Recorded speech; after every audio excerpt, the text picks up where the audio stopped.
You are now watching Footy Prime, the podcast, hosted by Danny Dicchio, Craig Forrest, and James Sharman.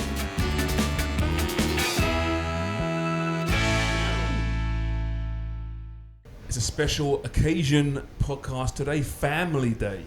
James Sharman, Craig Forrest, Danny Dicchio. We knew that you needed to hear from us on this oh so important festive holiday. So we thought we'd leave our families at home, to hell with them, and we'd come downtown Toronto to Betty's today, one of my favourite drinking establishments for many years actually. Lived around the corner for a few years. Betty's on King and Sherbourne to talk some football, talk all things Footy Prime. How's Family Day been for you so far, fellas, this wonderful weekend? It's been pretty low-key. Yeah? Yeah. I'm with my... We're all happy that a family's on I'm here, with my aren't we? other football family today. I'm with my TV family and podcast family. Jeff right. Cole Everyone's and here. Dan Wong here. That's right. It's good. Yeah. Dan brought one member of his family with him. Lila Wong. Lila Wong's here. I was meant to bring two of my sons, but one's in bed and one's at his girlfriend, so that didn't work out too well. Worked out well for one of them. We hope. Well, I'm sure. I actually, for Family Day weekend, I was dragged out cross-country skiing yesterday for the first time, basically, and I'm happy to say it'll be the last time as well. What a miserable experience that was. I've Man, it's bloody hard. never ever understood cross-country skiing. See, I mean, You're like walking, aren't you? basically, yeah, Yeah. but there are some downhill parts. Oh, yeah, and it it's gets a nothing little like bit regular risque. skiing because you haven't got edges, which I found out. I tell you, it's like having sex with a deck chair. That's what I felt like at times, just falling over clumsily, and now I'm in pain, and it was an awful So experience. you've done that regularly then? Having sex with a deck chair? Yeah. I won't say no. Good looking chair. Yeah, exactly. But yes, Family Day. So, our theme today is going to be focusing more on the whole Man City issue, shall we say, from this past week or so. Loyalty in football. What does that mean for City from a player standpoint, from a coaching standpoint? But let's begin talking some family stuff, shall we? And we always hear about family clubs that are run like they're family. Ipswich, your old club, Craig, for example, was called a family club. I think Sunderland was known as a family club at times. What the hell does a family club mean? Very good question. I don't really know, quite honestly. I mean, it's certainly a situation where it was sold to me as a young lad going to Ipswich as a 16-year-old, and loyalty and family and these sort of things were sold on players. And in the end, I'm not sure if any of that sort of matters anyway. At the end of the day, does the club really give a crap about the players? Not really. And you know that going in. Each day, you're used for what you are, and when you're positive to the club, they'll keep doing it, keep using you. When you're not, they're going to finish with you. They wash their hands with you. That's just the reality of the business. From experience, and you talk about Sunderland, the family club means when the club take care of not just the player, but also the families that are associated with the player. So whether it be the wives, the kids, the children, and I can't take nothing away from Sunderland because they knew that was a big part of what we were trying to achieve. And we were a group of players. Some of us just had new children, new babies in the firm, and some of us had kids that were a little bit older.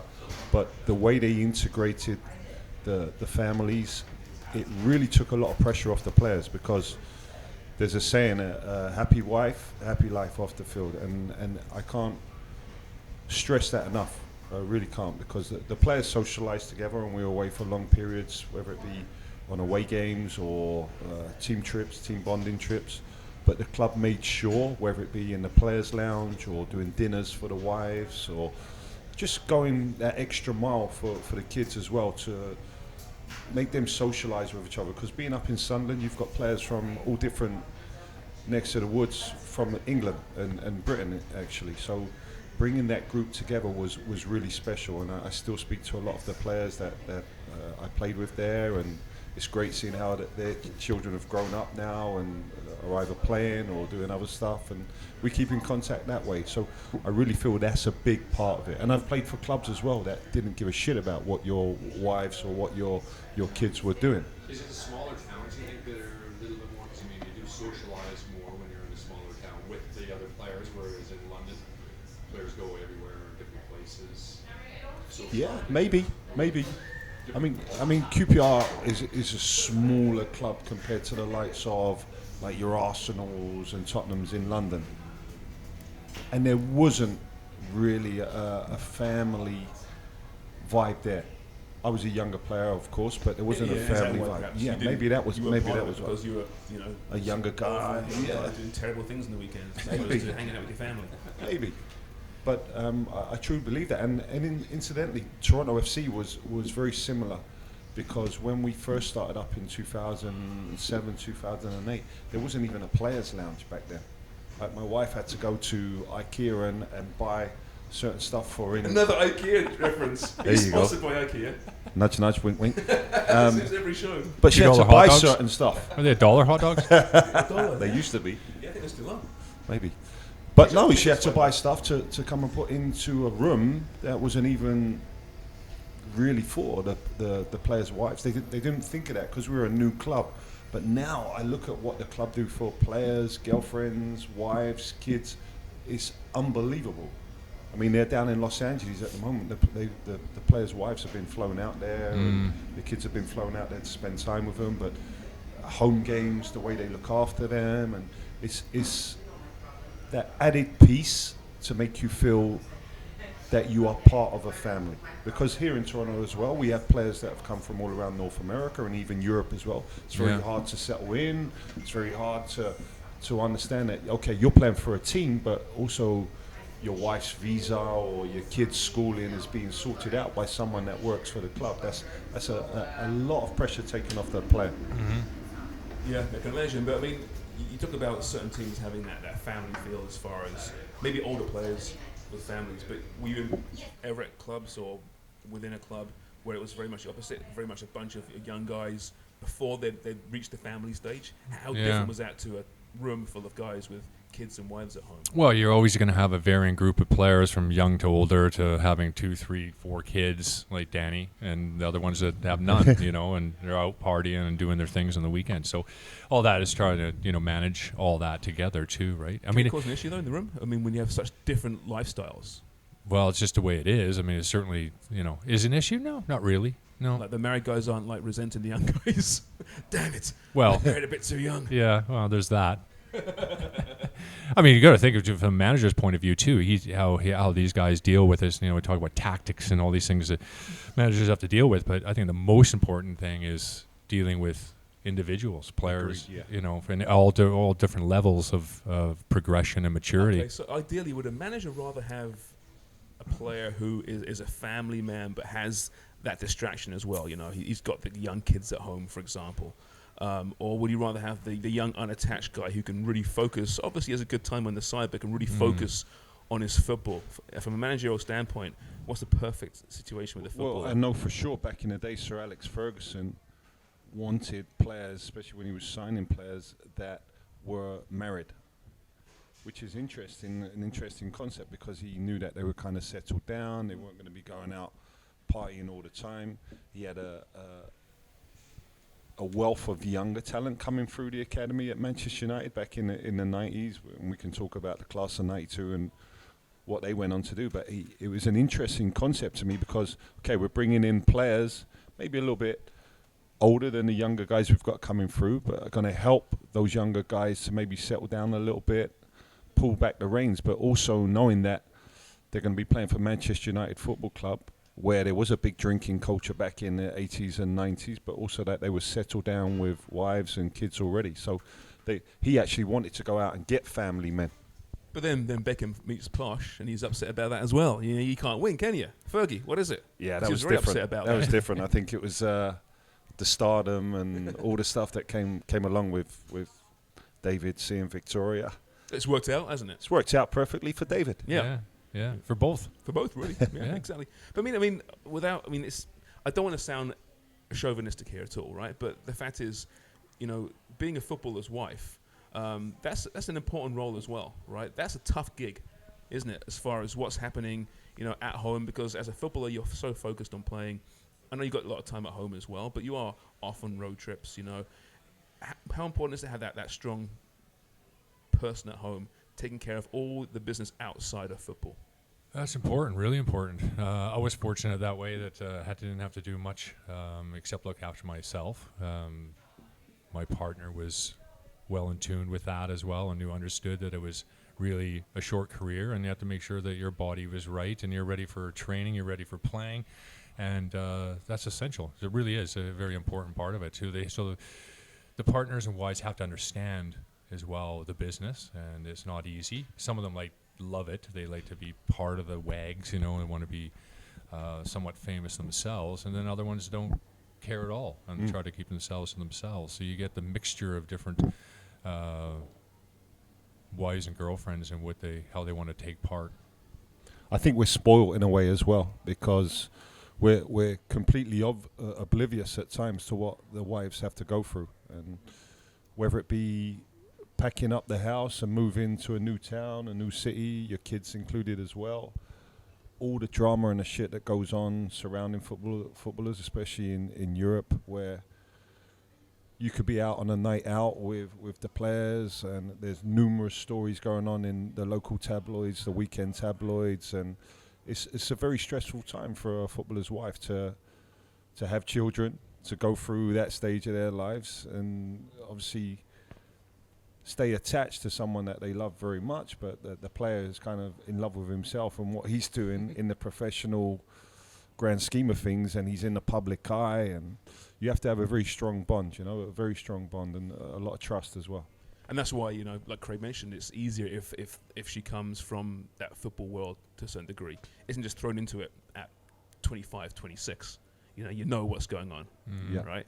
But I can imagine. I tell my wife sometimes, I've got to watch this game. I can't be cooking or washing the dishes, and it doesn't go down well. But I've got to work tomorrow, I say to her. James, I've got to watch this game. Don't you have to look into the camera when you say that? She's not watching this, trust me. She's not watching this. Wow. There's no chance she's watching this. Is that the right camera there? It is. But yes, there's always a strong woman behind a great man, that's for sure, and vice versa. 100%. 100%. It's like I'm freaking balancing here, playing a balancing act. What do I say here? I'm not entirely sure what I should be saying, what I shouldn't be saying here. I can get Another couple of pints down Shams. Get everyone in a lot of trouble here, I think. Well, if she's not listening, it's all good. Yeah, exactly. I'm referring to you guys more than me, to be honest with you. By the way, did you show me this morning, Deech, this great commercial in England talking about family clubs, and Liverpool's renowned for being a family club, whatever that means. Bob Paisley and Ian Rush, the great Bob Paisley, of course, the late Bob Paisley. There's a commercial, I tweeted it out this morning, and I think FOOTYPRIME will tweet it out as well. Basically, Ian Rush, modern day Ian Rush, walks into a cafe, sits down, has a drink and a coffee, and talks to the legendary Bob Paisley, who gave Ian Rush his break, and obviously it's done in post-production. It looks incredible. Amazing. It's emotional watching that, actually, right? It's so well done. Yeah. So it got me thinking for you two. I mean, Ian Rush kind of credits Bob Paisley for his career, saying, if not for you, Bob, I wouldn't be, where I am, because the advice you gave me as a young player, how you motivated me. Is there someone that you would want to be in a coffee shop being filmed talking to at some point? Yeah, there is. The likes of Bobby Robson, who was at Ipswich prior, just left the year I arrived, and as a manager that coached me for several years was John Lyle, former West Ham, when he came to Ipswich Town. Just a genius in so many ways, dealing with people, tactics, way ahead of his time. Goes back to, Ron Greenwood at West Ham, taught by some of the very best coaches, was at West Ham for years and years. And, he's passed away a few years ago, but what a fantastic individual. And most, guys that I know that work with John Lyle, too, would say that he was the best. Paul Ince, loved John Lyle when he was. So without John Lyle, you don't think you would have stuck around in the Premier League? Well, you may have done, but that's a good point. I mean, he was with the squad we had. I think he kept us in the Premier League for 3 years, and I think that was a small miracle. To be honest, we didn't have a lot of resources. Kept the team the same as we got promoted with, and just his nuances of the game were different class. How would he deal with you as a player? Were you someone that would be motivated through the rah-rah, or was it more of a arm around the shoulder? He was pretty calm for the most part. Come in, people would be screaming at halftime, things going sideways. He would just go over, get his tea, quietly stirs tea, put about 5 sugars in it, and then turn around and tell us how we're going to get a result. And you believed him? Oh, totally believed him. He was, different class. Because that's something, right? Imagine in the room when your coach is telling you, this is what we're going to do to win today, no matter who you're playing. There must be many occasions where you're having a laugh. Like when Harry Redknapp said to you guys, we could win the league, fellas. Yeah. Right? Yeah. Yeah, right? I mean, Razor there's those moments. Yeah. And there's those moments where, a coach comes and says, boys, we can win this game, or we can win this, whatever it's going to be. Yeah. Oh, I remember we going to Manchester United too, and John Lyle, I mean, he was, the Academy of Football, the way he played, the West Ham way was brilliant. But we had to win games to try to get results with this squad. I remember going to Old Trafford and getting a 0-0. We never played with a striker, recognized striker, which is really sort of unheard of. Just clogged the wings, stopped them from getting in wide positions, frustrated them. Wasn't pretty at all. And then I remember Kevin Keegan at Newcastle, we did sort of the same thing, stifled the game, awful spectacle, got a result, and Kevin Keegan went over to John Lyle, and he's like, John, this isn't your way, this isn't the... He's like, you see my squad? Yeah. Right? You got to do what you got to But do. you also knew exactly what Keegan's team was going to do, Yeah. right? Yeah. It wasn't like they might be sitting back today. Yeah, It wasn't gonna happen, right? exactly. I think as far as tactically goes, John Lyle and Kevin Keegan, they're not in the same. I have 2 people that I would like to have sit down with. First of all, the It's late positive or negative? the late Ray Wilkins, because he was a big part of my career. He was a mentor to me. He was also a London boy, but he used to Speaking speak of the Ray truth. Wilkins, I mean, here's a guy that I met a few times, but class guy, Yeah, super gentleman, class, living in that world. He still always held that. that grace about him. He spoke the truth when he didn't shout a lot, but when he spoke, a little bit like John Lyle was just saying, he spoke with an understanding that it would get through to the certain player that he was talking to. He knew when to raise his voice. He knew when to put his arm around people. But he was a big mentor to me that sadly passed away a couple of years ago. But a cracking guy, and you speak to anyone that come into kind of, whether it be a conversation or on the field, playing next to him, playing against him, just a super guy, a real classy guy. And over Also the a years, great player. Great player. Easy to become cynical, and he never did that. Always very positive gentleman. He done a lot for me, and he done a lot for a lot of players, younger London boys coming up in difficult circumstances. But he was always that guy that you could talk to, like a dad as well as a coach. So a lot of guys, I think, would say that. Coaches are really important, are they? I mean, not only for your development as a player, but everything else too that comes into play. All the other factors, as we've Massive spoken about factors. before, that backpack that a lot of players have got on their back, that we don't really know what's inside it, and it could be mental health issues that are going on. It could be the mum and dad have separated of that person. He could have split up with his girlfriend or boyfriend, whoever it is. He could be going through a time in his life where he doesn't feel he's adequate or good enough to play for that club. So there's a lot going into the cognitive and mental side of things now, helping these younger players, which I think is fantastic. It really is, because we didn't have that back in the day. We did not have that back in the day. Well, I mean, a lot of these kids are with their coaches more than their parents, Yeah. right? I see a lot of my players at TFC more than I see my own kids, like my 2 oldest kids. I spend Actually, more time with a lot we're of my speaking players. about professional guys who want to sit down with, but your youth coaches and the ones that I remember the most are the ones from years and years when I was first starting out. Even youth coaches at Ipswich Town, or before that, Bob Zabel was my coach in Coquitlam. Fantastic. I was lucky to have him, and Rowley, the goalkeeper coach as well. They were knowledgeable and very, very fortunate. They have a massive influence on you moving forward too, as a They're person. an extended part of your family. Yeah, I saw that a little bit. I was coaching some goalkeepers yesterday with John Morera and his group, and just a fantastic group of kids. They're so coachable. Their attitude was amazing. Different levels of skill, but still love the game just as much. And they just see that in the influence that they that you can have on these kids. I think that's why coaches do it at the youth level. Of course, And I don't even think they realize some of them the influence that they actually do have, and it's massive. It can go both ways, you know. For Yep. example, Mr. Brahms and Mr. Nelson, fuck you both. Well, there's always that, yeah. Yes, that, And my you know. high school coach. Can you look in the camera and look at them Yeah. both? Once again, eh? Tell them. I know. I failed Maybe soccer in it high could have school. been that I was just terrible. It could have been that, but you know, they didn't encourage me, and They encourage you to quit football. and not just football. I made the rugby team, and then cricket. I was good at cricket, and then we had What one. position was you at cricket? Was you I was a bowler? a bowler, yeah, medium fast. Could Left swing the out. ball a little bit. Not Yeah. bad. Yeah, was that? Left out. Exactly.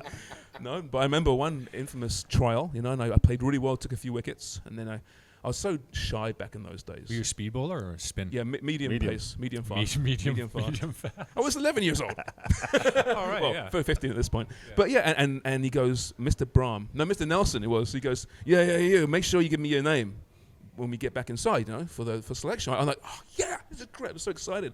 And I walk into the office, and he goes, oh yeah, don't worry, Jason, I've got your name. And he wrote down another name, Jason De Veers or something. And I saw him write it down, and it wasn't me, but I was so freaking shy, I didn't say anything. And Jason De Veers was shit. He was terrible, but he made the bloody team, and I never got a look in. And I've been holding that ever since, as you can tell. This is like a counselling session for Shams. It is. I could have been something great. I could have been winning the. I could have been Shaman's Ashes in 2005, not Freddie's. We're gonna need a couch. Yeah. From a couch. All right, who's the second? You mentioned the first. Okay, my Ray second Wilkins. one is going totally off of football here. It's Robert Nesta Marley. Robert Nesta Sir Marley. Robert Nesta Marley. Bob Marley, Oh, okay. if you don't know Okay. that. No, we do. Yeah. Just a legend in his own way. Gone too soon. Yep. Had some Was he very 27 club? interesting Was he 27? Was he 27 one of Yeah, those? He was, part right? of 27 Yeah. club. Very interesting kind of ideas. You wouldn't be of- having coffee though, would you? no, we wouldn't be having coffee. You'd be at a cafe. I don't know of what sorts. we'd have a cafe. We'd be on the beach somewhere, Yeah. He probably liked Just Canada now. discussing wouldn't life and discussing life. philosophy. Loved and- football. Yeah, he did. Scottish father. Just So I'd love that. So your perfect dinner party would be Bob Marley, Ray Wilkins. yeah. And you. Yeah. And I'd have to throw a comedian in there somewhere. So maybe Dan Wong. Dan won't be everyone's Yeah, perfect no, dinner show guest. Yeah. How about you, Craig? If you're having that old dinner party conversation, you know, who's at your table? he? It was at my table. Even outside of football. Yeah, sure. Donald Trump. Be interesting. Oh, Would actually nice. be tiresome, wouldn't it? Yes. Yeah. Yeah. Just- It'd Just be an throwing interesting- pelters at him. Oh yeah, but I'm sure he'd give it back, wouldn't Oh, probably. he? Give me a nickname. Yeah, for sure. Hey, lanky. Yeah, Hey, that is something. Yeah. Yeah, probably not as nice as that. Probably not actually. No. No. To ask him what the hell's going on. Would it be just two of you, candle it, or would there be someone else there? No, I'd have to have somebody else there. He might grab me. Yeah. Maybe. If you're lucky. Well, that's right. All right, so Donald Trump's at Craig's table. I suspect that Dan Wong's thought about this many times in his life, at his table. Yeah, you talk. My mic's not working as well as yours. Who's yours, Shams? Freddie Mercury and Hitler. Yeah. Yeah. Freddie Mercury and Hitler. Yeah. Interesting. Wouldn't that be interesting? That would be very interesting. I mean, I'd love to just sit down and just get inside the mind of someone that's innately evil. As Freddie Yeah. Mercury, no, as Hitler. As Hitler. I don't Wouldn't that think be Freddie interesting? and Hitler would get along very well. I don't Yeah. think so. Not very well at all. No. There'd Yeah. be plates being thrown across the room, yeah. For It sure. would be. Or It'd be a short dinner. Maybe they'd go, say mustache. Say mustache, maybe. True. That's a good Maybe they- point. maybe they Discuss bond on a mush. Do you use mustache. oil? Do you brush? That's right. Anyway, this is getting derailed quickly, isn't it? You started, Deesh, by Sorry. bringing Bob Marley in the conversation. Sorry. Yeah. Okay, loyalty in football and whole Man City. Now, it's hard to discuss the City situation somewhat because it's moving, it's evolving each day. You know, it seems as if there's a lot of evidence against Man Yeah. City at this point. There's also an argument to be made that financial fair play is a complete joke as well. And it's not there to protect the smaller clubs. It's there to protect the inner circle of the big clubs. There's so many issues here, right? But let's just begin the conversation from Man City. Let's assume they'll miss 2 years Champions League football. If you're a footballer on that team, should you show loyalty to this club, even though this had nothing to do with you? You know, you had no bearing on what they may or may not have done. Do you stick around and go 2 years without Champions League football if you're Raheem Sterling or Kevin De Bruyne, or do you walk? I think you have to. You have to. After what? Walk? No, you have to stay. Yeah. We saw a similar incident with Juve back in the day, and I think it was the likes of Buffon stayed. Even I think Nedved stayed for a little bit. Del Piero, was he around? Yeah, Del then? Piero He stayed, did, right? but Yeah. it's just But they're also well paid still. they're very well paid. They're also hired by a club, not hired, but they're paid by a club where, regardless of what league you're playing in, you're still being paid to play for that football club and those fans. But what if there's bonuses with playing in the Champions League? Maybe there is. So maybe I'm sure there's there is. there's certain players with clauses in their contracts where they can get out of their contracts and say this is an easy way out. 100% that's going to happen. But where are you gonna go? Well, you Where look are you at gonna go to get more money? you look at Sane. Sane is out injured at the moment. There's been numerous rumours about him going to Bayern Munich, and I think even more importantly, other clubs will use that as a leverage to try and get Man City players now. They would have start already negotiations or trying to contact the agents to say, hey, you want to get him out of there? We've got Champions League football next year. It's really the pull of Champions League football which is going to be the key here. And incidentally as well, going back to the ban, I said it on TV when we were on it last year, I really didn't think this was going to happen. I said this has happened numerous times where the punishment is either a measly fine or it's just swept under the carpet. Yeah. So credit due because they've been found out. Yeah. Now the deal is whether the Premier League acts on this as well, Shams. Yeah, points deduction, right? You know? Yeah. Do they take away previous championship titles? Do they take away points at the Well, they moment? operate under the auspices of the financial fair play. Yeah. Right, Can they be so- relegated? Yeah. Money I has know. a funny way of sorting things out, though. It'll be interesting to see whether this stands. Well, yeah, a lot's been said that it's such a severe punishment because they know they will have to acquiesce somewhat in a court of arbitration to sports, and maybe it's a 1 year ban. You know, that's why it's hard to discuss. We don't know what's going to go on, right? And Yeah. by the time this podcast finishes, there could be something else Yeah. out there, right? The, the problem with financial fair play, and we talked about this before we started, is that the clubs that want to or have ambition to move up leagues, to win titles, want to spend money, but have to go into debt before they start being profitable. I think Chelsea, we saw that. Man City as well. I mean, spending tons of money before they become, making somewhat money, and we're not even sure how much that is. Yeah. Because they want rewards now, quickly, right? And it's quicker to Right. spend your way out of trouble to start with, and Yeah. then long term you become more sustainable, right? And that's, I think, what City's plan was. Right. But Yeah. they also had to throw money into the club, and they've done Yeah. it in a very underhanded way, Yeah. it seems. In which case, wwhether you like the laws or not, they are the rules. Yeah, Right, and you I break like the I rules, like the you have to fact deal that with the they punishment. shouldn't overspend. I think the idea is that they don't want to see clubs becoming in a position where they can't afford to sustain the debt. Let's be honest as well. Man City are not even thinking about this financially. No.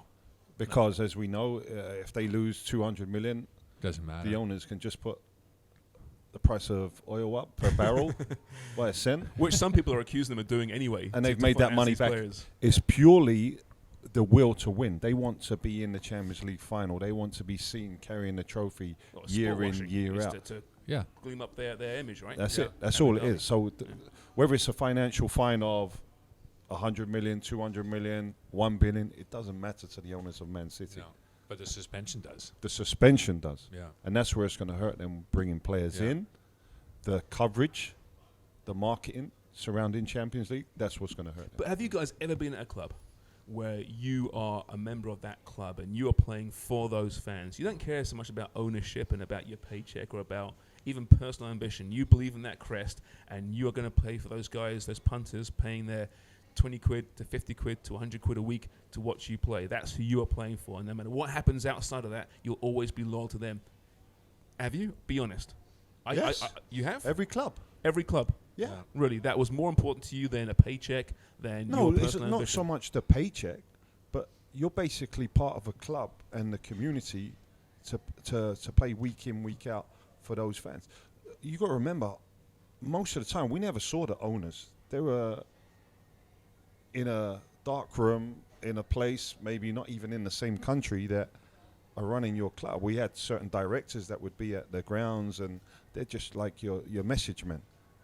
But that can't be that common, though, surely. You must have known your teammates are mercenaries, which I'm not saying is a bad thing. I mean, I understand mercenaries. I mean, surely that's must factor into the average locker room. A big percentage of guys are just there for the paycheck, and they love their football, and they might love that club, but given the choice to go somewhere else for more money, they'll take it. Yeah, there's absolutely that. But I would find that at the top end, no matter who these players are, I would find that they're there to play, and the reason why they got to that level of play is because of their attitude to do so. They're not going to tank it for any team because it's going to affect you later on down the road. So it's a bit of both, is it? You can be a mercenary and obviously you're paying for a paycheck. But you're going to play for hard. for whoever that and team often is. for the guys in the gantry. Sure, if you can make another £10 a week more somewhere else, will they go? Yeah, sure, they'll go somewhere. Was there ever a club, though, that you would not have left, no matter what?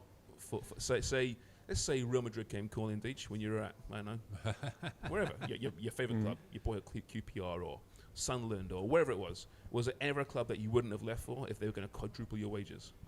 That I wouldn't have left for? I think it depends on the situation again. Like my boyhood club that I grew up at was QPR, but I'd already understood that they were trying to sell me, so that hurt me straight away. How far were you when you grew up in London? How far away were you from QPR? From the ground? Yeah, I was a 2-mile walk. right. I used to walk to That was the stadium. club. That's my That's your hometown club. right? Yeah, So that's where I if grew up. My dad took me since I was 6 months old. So had QPR not have been trying to sell you and they said, listen, Deitch, we love you, we want you to finish your career at QPR, but there's Real Madrid. Hey, Daniele. I don't know. want to pay you 4 times the wages. It's difficult now because there's so much razzmatazz and agents involved. Like we also been relegated to the Championship. There was numerous clubs from the Premier League that wanted to sign me at the time. So I put it in my mind, and I spoke to my dad that if I was going to leave my boyhood club, where I'd grown up since I was 9 years old, for 11 years or so that I wanted to make the decision. I didn't want to go to another English club so soon after leaving my boyhood club, and that's why we decided to go to Italy. Now, it's a lot different now. You're talking about players that I'm seeing at QPR or clubs in the Championship where the big clubs are coming, knocking on the door. It's about the international stage where you can be looked at more because you're playing for a bigger club, bigger money, bigger cars. That was all around when we were younger players as well, but it's just, I think it's intensified so much more now that the younger players want more as quickly as they can, where in our days it was a build-up, wasn't it, Craig? Like, if you continue to be consistent, you was going to get there in the end. Yeah. You know? But Yeah. now they just want it ASAP Yeah. without not putting in the hard work, but not being consistent. For me, if you're a professional player, young professional player that's making it to the top, you must have played at least 25 games in the first team if you're to be classified as a top young player. There's guys that have made 2 appearances in the Premier League nowadays. They're on 20 grand a week and they're asking for a new contract already. Yeah, it's crazy. But these clubs are really, really scared in losing these young players with potential as well. and, So it and works both ways. and also Yeah. now with Bosman as well, Yeah. these players can leave, Mm-hmm. right? Used to be Makes when it you guys difficult played for to start your career in particular, right? Makes it difficult for teams to develop. I look at Ipswich back in the day, out of one of the very best probably development system in Europe in the 70s and 80s, and then nowadays they're selling off their 16, 17-year-olds for $500,000, $1 million. They're not even getting a chance to establish themselves in the team. So you develop them, and then because of financial reasons, before they make it, you're selling them because I'll take $500,000 or $1 million now. You're 13 years at Ipswich, right? Yeah. Right. You show incredible loyalty to Ipswich. Yeah. Was there ever a time prior to you leaving that you almost left in the years before? Not really, no. Huh? I was happy to stay there my whole time. I was like a cocoon there, a 16-year-old. It was my little base. I was very happy in the area. You're going back to, if Real Madrid come calling, I think that was a case where you hope the club work with you as well.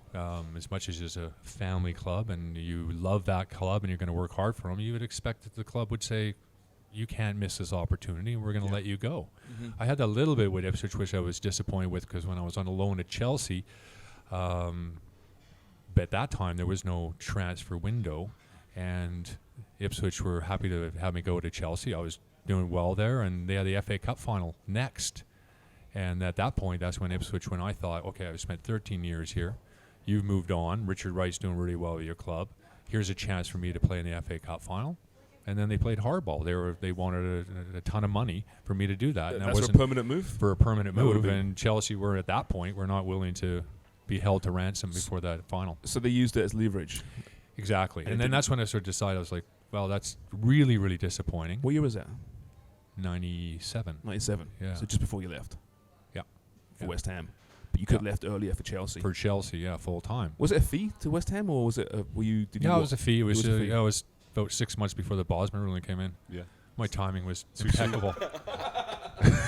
But again, going back to the loyalty and stuff that you're talking about, so there were certain clubs as well where you would move on.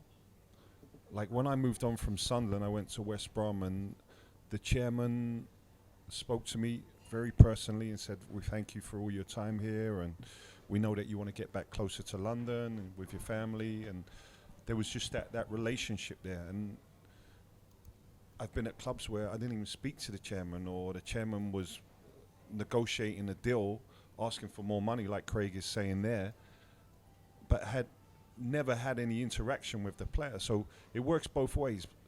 Clubs that don't have relationships or don't treat their players as family will treat their players as a piece of meat. Mhm. As soon as you're done or overcooked, they'll just throw you out and move you on, no contract, or they'll try and move you on to a club or a contract or payment that they feel is adequate. And that's why City's interesting, because City, I mean, again, using the term family club, but they certainly were a family club. Now, they were obviously taken over by the big money boys, and maybe they still are. I don't know. It seems players love playing for them, and why wouldn't you when you're playing for Pep Guardiola, winning titles and making lots and lots of money? But you'd hope there's some kind of loyalty in there, right? David Silva's leaving, end of the season, of course. We know that. Viz and Company left last year. I think And they're Fernandinho just big players, by re-signed. the way. But huge players, big presences in the room. Exactly. So you Right. talk about It's a whole you talk about the change. family as well. There was 3 big players within that locker room, Man City. Company, Fabian Delph, that basically ran that locker room and kept it as a family. So with all the foreign players that were involved in it, and that's a big part as well. You talk about the chairmen, you talk about the owners, you talk about the staff creating this family atmosphere. The players have to self-own it as well. And if there's so much of a separation where players are coming in at different times or they're socializing in different circles, it's a recipe for disaster. So what's your gut feeling now, having those players leaving there now? Just gut feeling. Do you think that's going to be broken They're up? having this to team? find new leaders, and I don't think they found those new leaders So do you yet. think that room that will be broken up, that team, if this ban is upheld? I think it's a pretty aging squad anyway now as well, Craig, isn't Yeah. it? You look at Aguero, who's still banging goals aplenty, but He's what, 32 he's not now? on his last legs, but he's in that time where I'm sure they're looking at bringing in a big name striker. You look at Fernandinho, who's an older player as well, fantastic servant to the club. So they're just starting to creep a little bit older. David Silva. So maybe this is a good time for Man City to change up their process a little bit in the way they scout players and bring in players with knowing that they're not going to be in the Champions League for 2 years. Are they going to be allowed to play in Europe? I'm not sure. Are they going to be able to play in the Europa? I don't think so. I would I think think so. I it's a imagine full it's a UEFA ban ban, yeah. from Europe. Yeah. So maybe it's a time where you say, okay, we're gonna Reset. reset, Yeah. bring in some young players like Spurs did about 8 years ago. Mm-hmm.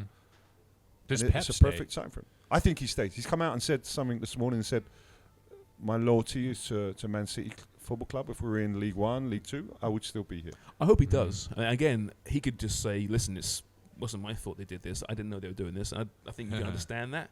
But at the same time, to walk away at this point would be, I don't know. It doesn't paint a good picture of a man's character, Yeah. I don't think. Yeah, I agree. Yeah. And if he was going to leave, okay, so he leaves, who's going to take over a club that cannot qualify for Europe? You're not going to pick the Pochettinos of the world, are you? If you can't guarantee, or you can guarantee there won't be European football coming up. It's interesting. Depends.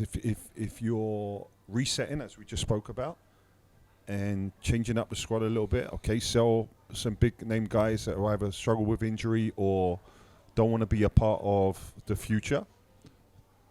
Build your team around the Jesuses, the Phil Fodens, who's a fantastic young player, John Stones. Give these younger players a chance to play week in, week out, and build a new team around them.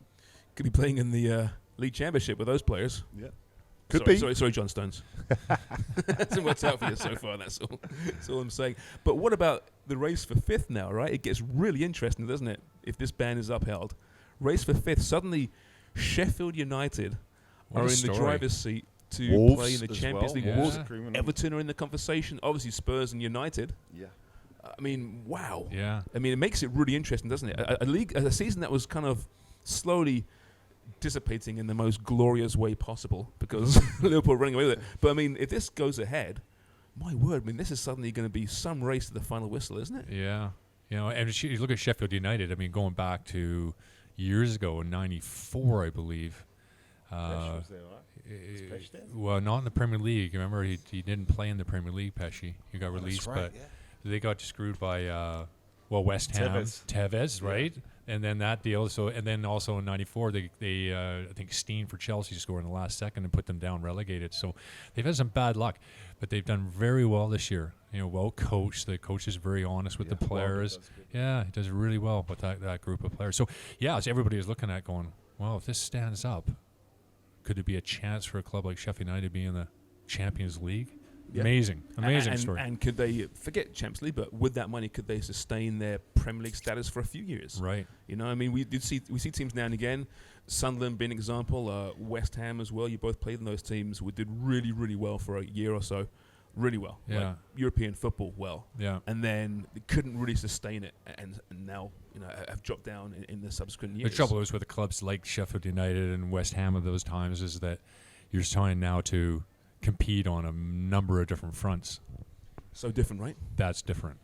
And your most important one is staying in the Premier League. So if you haven't got a large squad, you have to sacrifice something somewhere. Yeah. And so it's hard to compete on all these fronts. So as a footballer in those situations, in those teams, when you got a lot of games that you're used to, you're traveling to far parts of Europe every Thursday or whatever it is. Like, what is the reason teams struggle? Is it just purely fatigue? Why is it that a team that finding their way in UEFA Europe for the first time generally have a bit of a down year in the league? Why is it? Well, it's tough. First of all, they're not used to it, even though they could have possibly come up from the Championship where you're playing Saturday, Tuesday, Saturday, Wednesday anyway. That's what I always thought. But you're not traveling half the way across Uzbekistan or Turkey. Well, the Europa League's different Portugal. too because you do play on that Thursday, so that completely it mucks your schedule up. It mucks your schedule up. You got that Thursday, then you're traveling back Friday. You'll be playing Sunday, and so your whole week is kind of. But you get used to it, don't you? It's amazing how it has an effect. Mm-hmm. You have to have a big squad as well. Like That's you have to have good yeah. depth. Yeah. Yeah. What's the furthest place you played as a footballer? Biggest road trip? With Millwall, we were in the Europa Cup because we qualified for the Europa Cup. We went to Hungary once, and that was a long trip. But the fans came with you too, didn't they? The fans came and caused havoc. Bet Budapest enjoyed that, or wherever you were. That was an experience. But you, Craig? Well, Romania was kind of a different place, West Ham, but I mean, obviously internationally. It's going internationally, Jesus. Yeah, that's a different Morocco, conversation entirely. South Africa, Egypt. Very different. And really, you weren't really, really first class, different. were you? No. Well, the suits were. No. Where were they? That's a good question. I like to think they were, because we all, fans of Canadian football have this resentment towards the CSA prior to about 3 years ago. So we like to think they flew first class, and you guys are stuck in the coach. Yeah. The only time I for first class was when FIFA paid for our trip to play in the Confederations Cup in Japan. That was first class? Oh, yeah. It was amazing. The equivalent? Yeah. Oh, it's unbelievable. It's FIFA. Yeah. You got to qualify for these tournaments to get first class like that, though. Yeah. Wow. Or we did. Flying to Australia in economy, just like plucked up chicken. Jesus. Yeah. For hours so and Vancouver, hours. was it Vancouver to where? To Hawaii, and was it? Hawaii to Sydney. They must have had to wheel you off of that plane, Craig. Well, it was worse coming back because it ended up in England and playing the next day. Oh, that's tough. That He's is goalkeeper tough. though, right? So Yeah. Still. Actually, my debut for West Ham was we were playing internationally. Canada, we were in El Salvador, and the CSA liked to finish off flights. So Yeah. there was a pre-camp I didn't go to in Los Angeles, but I ended up flying to Los Angeles, meeting up the team. So I went England, Toronto, LA, Houston, Oh my Belize, El Salvador. So we did it coming back. We did exactly the same. Belize, Houston, LA, London. Didn't have to stop in Toronto on the way back. Just a bag of hammers. It's crazy. And Ludo McCloskey had done his calf in training that morning. So I phoned the club, say, "Okay, I'm back. I'm going home. I know there's a game tonight. I'm not going to be part of it. I'm done." They're like, "No, big man, you're playing." It's crazy. Yeah. Like, and then you kind of Aston wonder Villa. why, like, so many players actually, not for Canada, but also for the US or teams far, far away, that if they weren't looked after properly and they did not want to play for their national team, and it wasn't because of pride or anything, but it was because of the way that they were either looked after or treated to get to that game. Yeah. You know, and you speak about going on 3 or 4 different flights, but then expecting to come home, Craig, and play in the Premier League the next day, where the fans have no idea you've been on trains, bus, automobiles, planes. They couldn't give a crap. They just want you to perform. They want you to perform. But I was like sitting there standing there. There's one game that I can't really remember much because I was so out of it. Yeah. But I was like, this is my debut for West Ham at Upton Park. Fans don't understand. And like I said, they don't care. yeah. And here's your opportunity to shine, but you're well below your best. You know that. Did you shine though? How did was okay. We won the Yeah. game and did okay, I think. But I can't. That was one of the. I can't remember much of. No kidding. Yeah, Massive jet lag. Bosnich was playing for them. Other than that, I don't know. Can't remember anybody. Did the club appreciate your efforts, the club itself, or they didn't care either? They just get your ass here. No, they needed Like, somebody to play in goal, Yeah, and right. that's it. Getting goal, and So they didn't say this guy's loyal to us. We'll give this guy a No. break. No, But again, now I'm so naive. things have changed. Things have changed so much now. Like even with our boys, even our younger boys that have been away with the national team, we have all the information of how many miles they've travelled, how many training sessions they've been involved with, what their loads have been during training or games. And this And is a This is academy 17s, boys. 20, under 20s.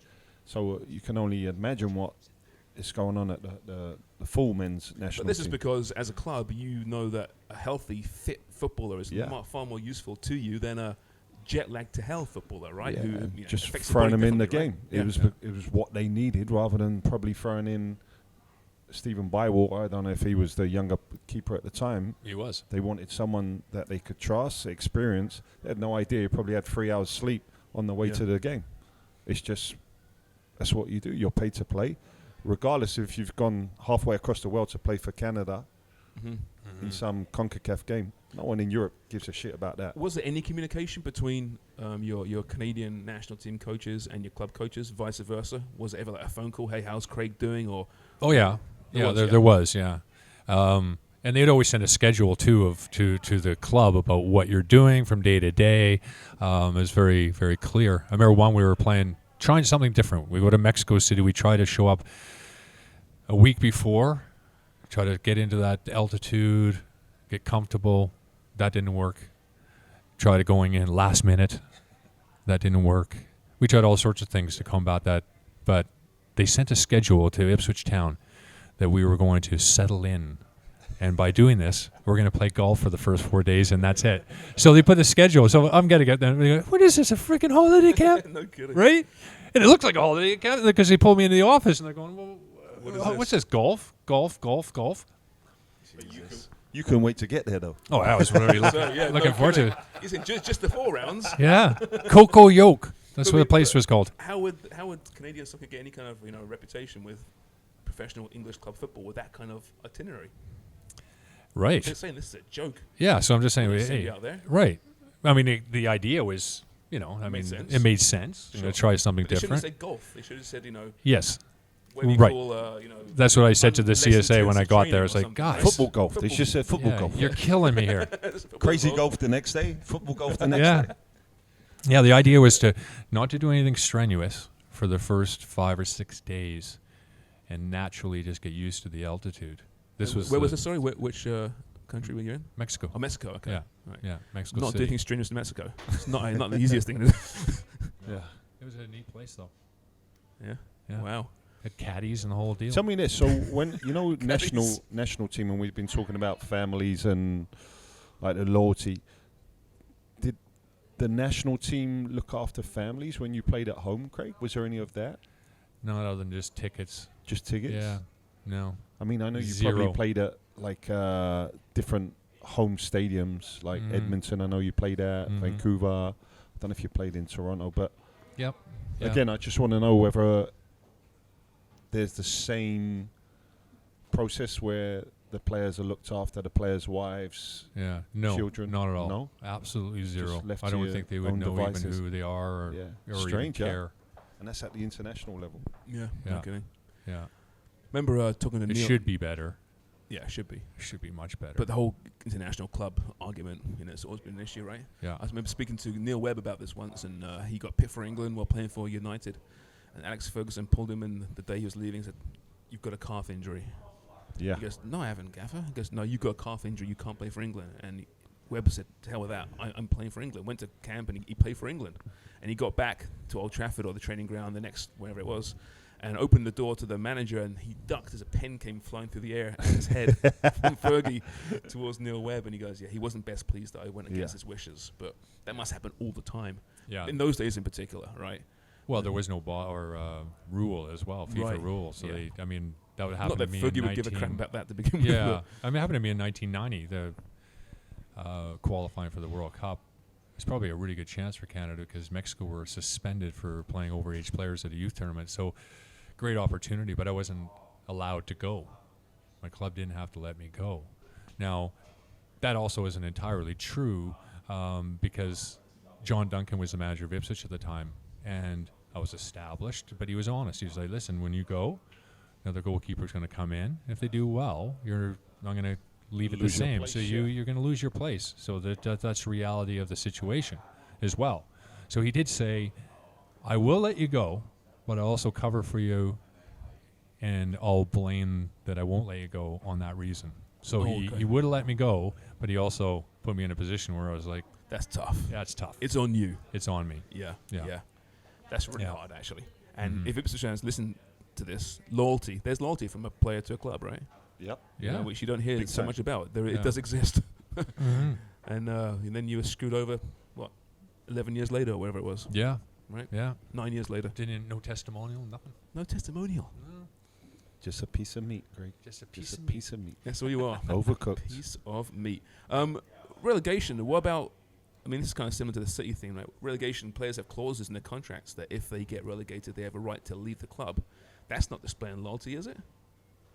Again, that's the individual player with the agents and the clauses that they put into certain contracts. And again, the clubs adhere to it when the contracts are signed. So you'll find that the clubs or directors working at the clubs have contacts within the media, and they'll slowly start to see, Sharman wants to leave if we get relegated. All right, we're bottom place of the Premier League at the moment, but he's had a good year, Shams. You've scored 10 goals. Of course he is going to want to leave, but the clubs have signed that contract already. And that's where a little bit of skullduggery starts happening within the club system, and they start blaming agents. But the player and the agent have actually put the clauses in the contracts that the clubs have agreed to, negotiated, and said yes. Yeah. When it eventually happens, we had it at West Brom with a number of players. It's tough when you do sign players. Most of them, if you say that you're going to sign for this club, but if we get relegated, your contract's going to be cut in half. 50%. Yeah. But they won't sign it. See, that's the trouble with a lot of the Premier League teams. When you're after it, they're not going to sign that. Right. So you're risking the fact that you've got a big money player that if you get relegated, you're going to still pay him the same wages. Mm-hmm. On the other hand, so you're trying to attract maybe 13th or 14th player on the roster in a top Premier League club at Arsenal, Spurs, and you're saying, come and join us at West Brom. We're going to be in the relegation fight for most of the year. You're going to sign permanently. But as Craig's saying there, you have to sign this deal that if you do sign permanently, we'll give you a 4-year deal. But if we go down, your wages are cut in half. They would rather sit on the bench for that Premier League team and get on for 5 minutes here and there than come and play week in, week out. They want guarantees. They want guarantees. Right, yeah. Mm-hmm. Which drives me probably crazier than anything when you see a player join a decent club who's underperforming, and after 6 months they don't like it because it's not working out for them, and they put in a request. That probably more than players leaving after relegation drives me crazy. It's like, how about you just try and be part of the solution here rather than just, walking away when it gets tough. I can't think there's anything more despicable in football than that. Yeah, shows true colors, isn't it? Yeah. It's easy when you're winning and seeing everybody positive and saying the right things, but when things go sideways, that's when you start to see the true character of Especially individuals. young players who have just broken through from the academy, whatever. Right? Yeah. And they're just making the first team. You know what? We're not very good. I went out. What actually bothered me the most is when we were getting relegated was the fact that you knew big changes were coming at the club. Yeah. And the That people, was a tough time. players are fine, but there's a lot of people, staff that you get to know very closely that you know that's going to affect them when you get relegated. They're going to be the ones out of the club. Yeah, that really bothered me. That really bothered me. Yeah, it really did. Because you know that if a Premier League team will have its staff in place, a bigger staff, and you know that they're going down to the Championship next year, that's going to be slashed. That's not easy. But that Sunderland documentary on Amazon, was showing that. Was a tough watch. Fantastic series, but a tough watch. Yeah, it really was. We're almost out of time here, but regarding agents, you've mentioned them a few times, and with loyalty, agents don't care about loyalty. They care about what's the best for them and their client professionally and financially. But is it during negotiations you hear about players saying, "I'm leaving it in my agent's hands. I'm not part of these conversations." I mean, for you guys, were you always part of those conversations, or did you just let your agent deal with it and you could focus on your football? Well, when I was younger, I didn't really have an agent. You pretty much knew your first professional contract, what you're going to get, or around, within 50 pounds.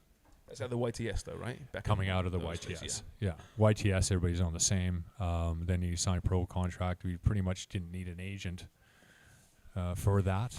When I went to West Ham at that stage, then I felt that I did need some help.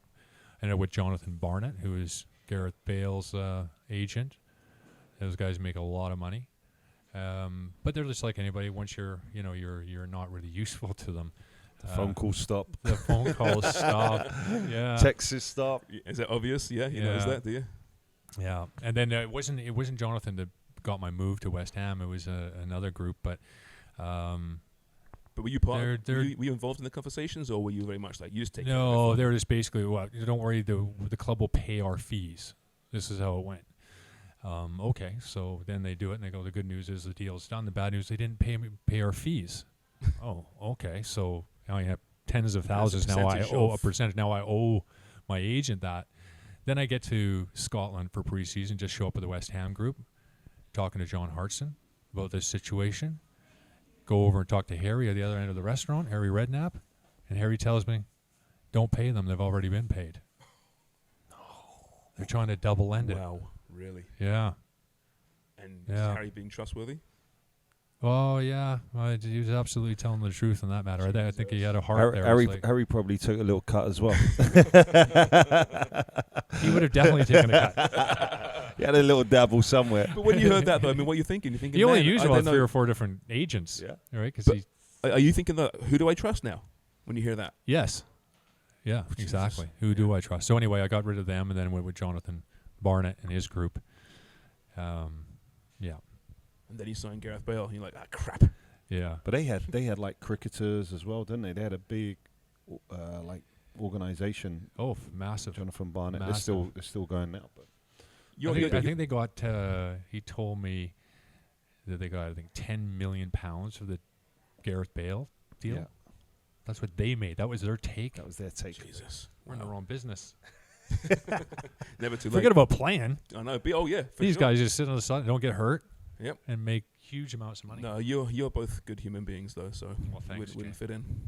thank you. You and your old man were negotiating your early contracts. Yeah, my first 2 contracts was my dad. First 2, Yeah. including Sampdoria. He was part of it with my new agent that I Did he just have a started clue talking what to. was going on? No idea. No idea. But he would just go in, very stubborn in his Italian ways, and say, look, this is what he wants. I'm like, Dad, you can't ask for that. He's like, of course we can. Really? I don't need 10 bushels of QPR, tomatoes. that's like the director would come back to me and went, are you is your dad crazy? Like, first team players are not even on there. So I'm like, I'm in a really sticky situation It's a here. conversation with your dad, doesn't it? Say, Dad, listen, So Dad, we've got to move forward. yeah. here. So, all right, we're take it down a little bit here and move. But he would only make me sign 1-year deals. He said, if you're good enough, they'll extend you after 6 months and you'll get another deal. Or you break your leg. Yeah, and that was my argument. Dad, I could get an injury and I'm out of contract. He said, but at the same time, you have to perform to earn another contract. Keeps you hungry, doesn't it? Yeah, I don't want you comfortable signing a 3-4 year deal. A, you're stuck with them if you are like a player with potential. But B, you have to perform game week in, week out to earn that next contract. I was like, fucking hell, thanks, Dad. You put me under massive pressure. After 2 years, I was like, Dad. Terrible advice. Yeah. How about a 2-year? Jeez. I'm going to start speaking to a new agent. Yeah. And did you? Yeah, and he was a nice guy, really nice guy. Maybe a little bit You too fired soft. your dad? Yeah, he was involved in the conversation, but I was like 19, 20 then, and I said, Dad, I got to start being a little bit more responsible for my own. Was that a needs very and tough stuff. conversation, isn't that? Let's Not go for really. a pint, He Dad. Listen, understood I'm in firing the you. end. Yeah, he understood in the end, but Yeah. because we were going into the realms of Premier League contract now and all the clauses and whether it be a sponsor and stuff like that, it was just kinds of stuff that a basic contract didn't involve. A bit more complex. Yeah, so he was okay with that, and then I stayed with that guy for about 6 to 8 years, and then his wife got really sick. She passed away, unfortunately, so he stopped being an agent, and then I had to try and find a new agent, and I met this new guy through Don Hutchinson, who was a Harry Redknapp guy, Johnny Mack, his name was. Johnny Mack? Yeah, wheeler and You dealer. could have been teammates, you two. Just think about that. Yeah. He was a wheeler and dealer. Yeah. I think I gave him tickets. Yeah, probably. He got caught. He lasted literally. Mike Tickets got caught being scalped out the front of the stadium. Really? That's Johnny Mack. Right? So He's even got an agent, perfect agent name, Johnny yeah, Mack. so I get pulled by Harry, but it was Harry's guy. Yeah, of course he was. So he's like, okay, we got a problem. Your tickets have been found scalped outside the stadium with your name on them. I'm like, but I gave them to your guy. Your agent, Harry. Yeah, your agent. It's funny. So And then my last That couple went of away, my but you're not last supposed to be couple of scalping your contracts, tickets. last couple of contracts here in Toronto, I did myself. Oh, did you? When Yeah, you like- moved here first. Because at the end of the day, they were just minimal contracts with the MLS and with the club, and I told the club what I wanted to stay on for the next Was it year. Mo you dealt with, or was it someone? Yeah, above Mo. I It just was Mo. spoke to How him. was Look, that Mo, this is what I experience? want. And he's, I can't give you that. Okay, it's not much, but this is what I want. Okay, let me ask you this question, and I don't know if you can answer it or not, but the old myth is that Mo would offer crates of champagne as part of any deal. I never had any of that. Did you hear about it? though? I heard about You heard that. about it, At right? certain Okay. bars and clubs, maybe Betty's was I hope included. it's true. I really hope it's true. It's To certain great. players. I can't see that being true. Danny negotiated the free shopping in Lecce. In Lecce. Yeah, so we got free shopping. I have love lots. in IKEA. IKEA. Keep mentioning that. Mo didn't have a little pistol in his belt, did he? No, definitely That didn't was have the- a that was the pistol Lecce in guy, it. yeah. So Right. Mo was doing it all. Mo was doing most of it. He was speaking to agents as well, but like for me, for older players, I don't want to give 5% of the contract or whatever it was to an agent that was doing exactly the same thing as what I could do on the phone. Yeah, you 5%, knew right? what the going rate I knew was. what the going I rate give was. Dan Wong 8%, 8%. and I don't make The- anything. So the wages in 8%, MLS are nothing also else. made public, right? Yes, exactly. So you know Yeah, what the going rate. Yeah, where in the Premier League you have no idea. Were they public in 2007 in MLS? I think they've always been They public. were, right? Yeah, No, they've all good. I they've mean, always been. it's one thing if you're making 5 million, whatever, right? But it's gonna be pretty awkward if you're like an average player making 70 grand. Well, in guys MLS, were and everyone knows what you're making. younger guys were earning like 16 grand. I know, yeah, back no, in those days. Yeah. which is- exactly. Remember that's the whole- talking with Frank Yallop when you brought in David Beckham to LA. He had guys. He goes, one kid. He goes, we had on the squad. He was begging groceries at a grocery store. And Yeah. next thing you know, he's going to all the parties with David Beckham. Yeah. I can believe that. Yeah. Yeah. It was tough back in those days. And then it was like, I don't know if he was making 25,000. Then you got Beckham making I think millions, it's and you're the same 18 team. or something back in, that was 18, whatever it was. Yeah. Anyway, it's ludicrous Yeah. difference in there. There's still a big difference for a lot of the, but it's at least there's a minimum. Yeah. What's the minimum in MLS now? 45? I think it's 45 for the first year, Yeah. which is like for the younger players going through Yeah. the academy, or GA, which is Generation Adidas, is a little bit different, where Adidas help out. 45 to play football. Yeah. Not bad. Not bad, Hey, Shams. for a 19-year-old Yeah. kid. Not in Toronto. No. Listen, before we end, we just saw that really disturbing video from the Portuguese league Yes. past weekend. Porto against Vitória. And Musa Marega was racially abused, wants to leave the field, is physically restrained by his own players. He's almost in tears, if not in tears. And they're saying, do not leave the field. It's disturbing as hell to see this. It Just is. when you think, we're getting more exposure and we're going to see teams take a stand for their teammates, this crap happens. It was incredibly disturbing. He got bullied by his own players not to leave the field, which is incredible. We got to start seeing more of it to make a stand. And, back in the day, certainly, I would say 20, 25 years ago in England, if that happened, we would say to the player, no, you got to stay on. You got to be bigger than them, da-da-da. But nothing's changed. No. Nothing. So the only thing that's going to make a difference is penalties and players walking off, because nobody deserves that kind of reception ever, anywhere. And we can speak about it as white people, saying that they should be strong enough, or he should be strong enough to stay on the field and counteract the racism coming from the stupidity in the stands. But we have never, ever been in that situation. We've never, ever grown up as a young black man or a person of color within a community, a school, and now he's in the public eye in a stadium. So to deal with having to perform, but then to have to deal with idiots in the stand that shouting racial slurs consistently, we have no idea what effect that can have on a human being. So for me, and I agree with Craig, there was certain stuff going on in the 80s and the 90s that were despicable, but we kind of shunned it and said, hey, grow up, there's bigger things that we have to deal with. But I'd admit that. I different thought back then. I mean, I was a 16-year-old going to Ipswich, a rural area. Yeah. There was a lot of racism, lots, and just comments. Yeah. Why is it okay to call a kid blackie? Yeah, that's fine. Why is that okay?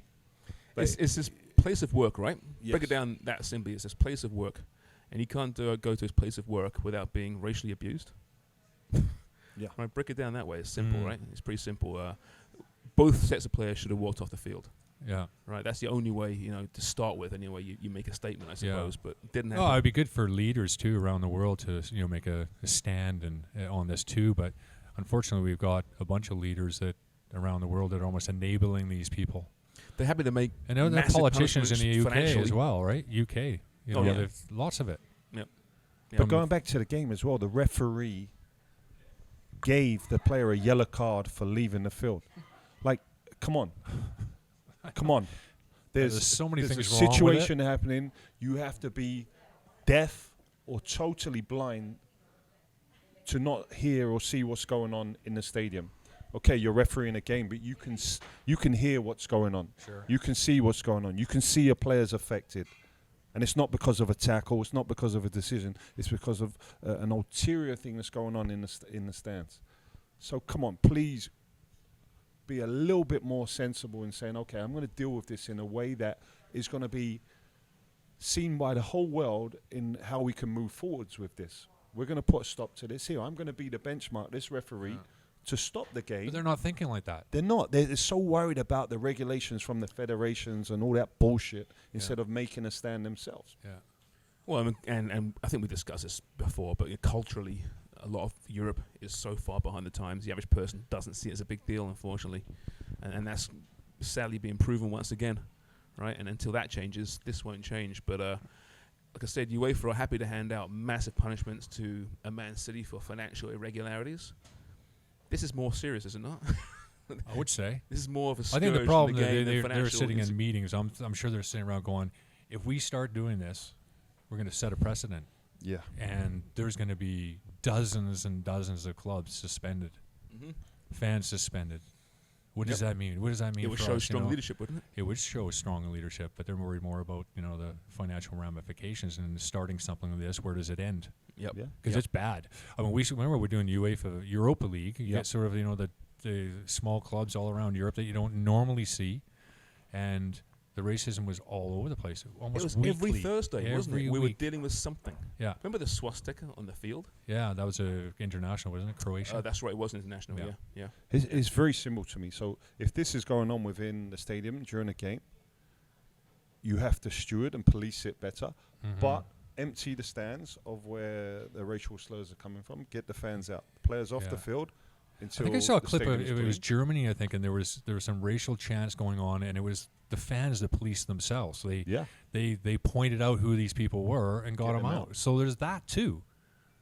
Police yourselves. Don't stand for it. There is, and that's ideal, but it also takes a strong person to stand up to some, racist thug, with his shirt off doing swastikas and say, "Hey, stop doing that."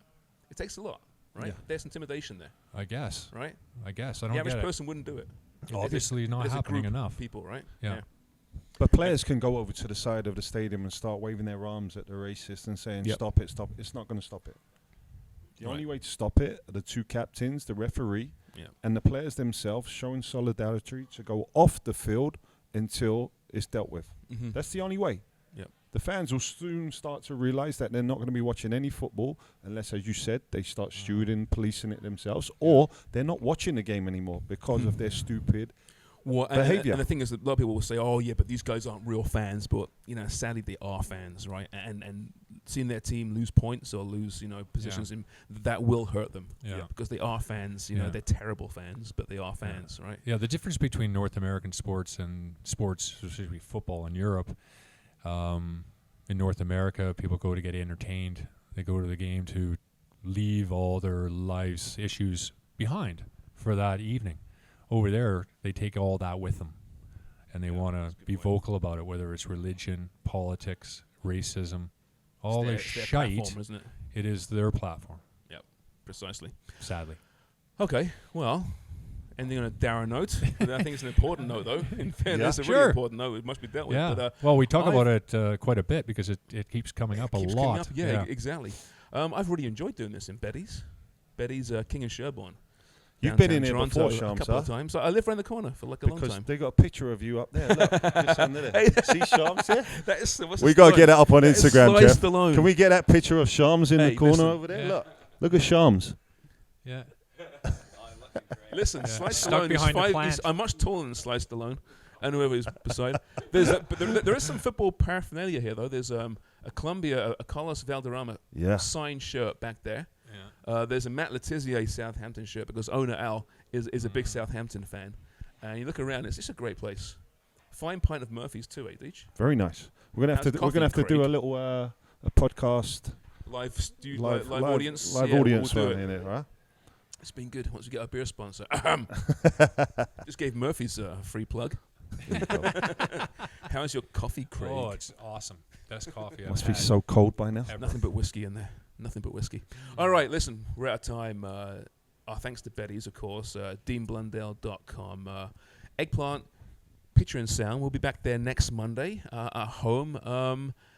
And on social, don't forget you must follow us for all the videos we talk about on this podcast. Twitter, footy_prime. Instagram, Facebook, and YouTube is Footy Prime, the podcast. Hope you enjoyed that, everyone.